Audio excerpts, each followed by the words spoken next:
Minister साहब आओ।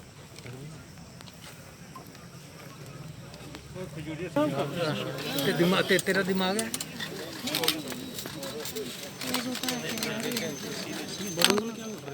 यार ते मैं नहीं काम करा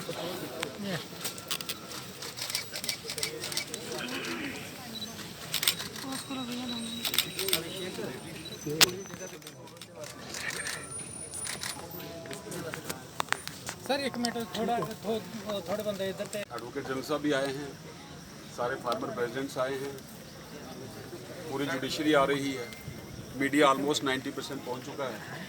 तो कोई हम मौका न दे पब्लिक को बात करने का कि हमने एसओपी वायलेट किया। तो इसलिए मेरी आप लोगों को हाथ जोड़ के विनती है, थोड़ा थोड़ा डिस्टेंस मेंटेन कर लें। जो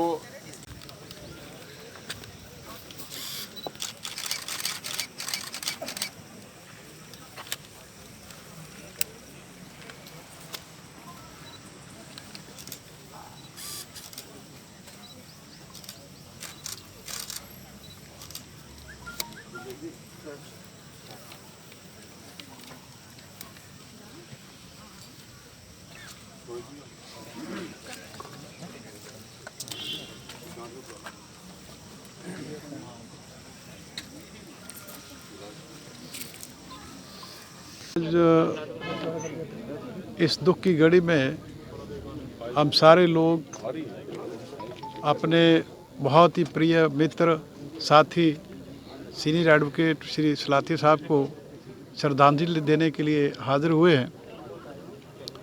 और ये एक मैसेज सामने है कि जम्मू में उनकी जो एक इमेज थी, जो रोल था, वो कितना टावरिंग था। वो मेरे क्लास फेलो थे, हमारा साथ आपस में 47 इयर्स तक रहा।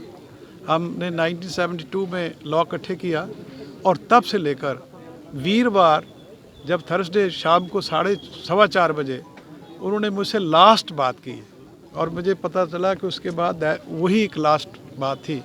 इतने घनिष्ठ उनके संबंध है सबके साथ, सबको लेके चलने वाले थे। जम्मू के एक पिलर थे, बार की एक जान और शान थे। यंग लॉयर्स के इतने फेवरेट और आइकॉन थे कि अब मुझे लगता नहीं कि उनकी जगह कोई पूरी कर पाएगा, क्योंकि उनकी जो एक एक फील्ड था वो लॉ तो था ही था। लॉ में तो उन्होंने देखे, अब 3 बार वो बार के प्रेसिडेंट रहे और गवर्नमेंट में वो सीनियर एडिशनल एडवोकेट जनरल रहे और बहुत सी असाइनमेंट्स उनके पास रही।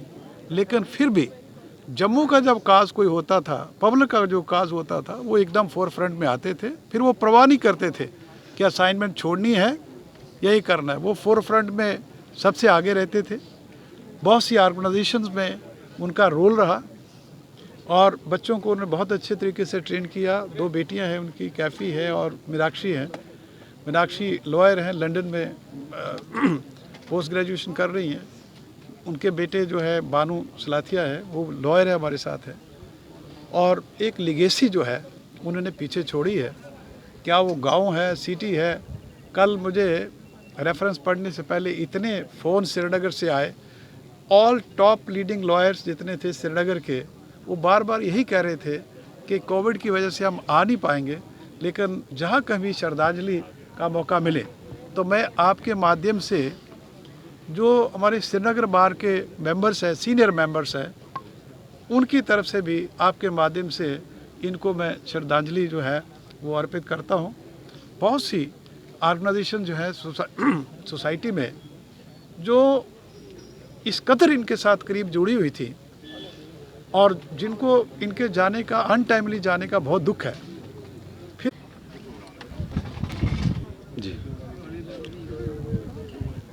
जी आज आपने बाहर के एक ऑफिशियल फंक्शन रखा है सलाथिया साहब को ट्रिब्यूट देने का, क्या कहना चाहते हैं? देखिए, ये प्रथा हमने सलाथिया साहब से ही सीखी है कि जब भी कोई हमारी JNK high court bar association का मेंबर स्वर्गवास होता है तो उसकी दिवंगत आत्मा को शांति देने के लिए हम श्रद्धांजलि देते हैं। तो उसी प्रैक्टिस को फॉलो करते हुए हमारे सलाथिया साहब अब हमारे बीच में नहीं हैं। जैसा आप सब जानते हैं आप सबसे उनकी जान पहचान थी, 3 बार वो बार के प्रेसिडेंट रहे और सबको साथ लेके चलते थे। इसका सबूत आपको आज आपके सामने मिल रहा है कि इस कोरोना वायरस में भी एक छोटे से नोटिस पे कल नोटिस दिया और आज ऑलमोस्ट सारे मेंबर्स, सारे फार्मर प्रेसिडेंट्स जी, हमारे सैनी साहब हमारे साथ खड़े हैं, सुरेंद्र सिंह जी आए हैं, DK खजुरिया साहब आए हैं, ऑनरेबल जजेस सारे आ रहे हैं, एडवोकेट जनरल साहब आ रहे हैं, उनकी फैमिली, उनकी दोनों बेटियां आई हैं। तो आज इस दुख की घड़ी में हम उनके नक्शे कदम पे चलते हुए यही कह सकते हैं, भगवान को प्रार्थना कर सकते हैं कि इस श्रद्धांजलि के माध्यम से उनकी आत्मा को भगवान शांति दे और जो परिवार के मेंबर हैं, उनकी धर्मपत्नी जी, उनकी 2 बेटियां और उनका बेटा, इनको भगवान हिम्मत दे कि वो इस दुख की घड़ी में इतना बड़ा जो उनको झटका लगा है, इतना नुकसान हुआ है, सिर्फ उनको ही नहीं पूरी JNK की लीगल फ्रेटर्निटी को हुआ है। जैसा भी आपको एडवोकेट जनरल साहब ने कहा, मेरे को कम से कम कोई 50 मैसेज श्रीनगर से आ चुके हैं कि हम भी इसमें शामिल होना चाहते हैं, लेकिन आपको पता है फ़्लाइट्स नहीं हैं, मूवमेंट रिस्ट्रिक्टेड है। लेकिन कल रेफरेंस जो हुआ, फुल कोर्ट रेफरेंस, सारे ऑनरेबल जजेस और बाहर के मेंबर्स ने अपनी कंडोलेंस कन्वे की हैं। आज अभी मुझे जो आज हमारे जस्टिस जावेद इकबाल हैं, उन्होंने कल मैसेज दिया था कि फैमिली को मेरी कंडोलेंस कन्वे करो।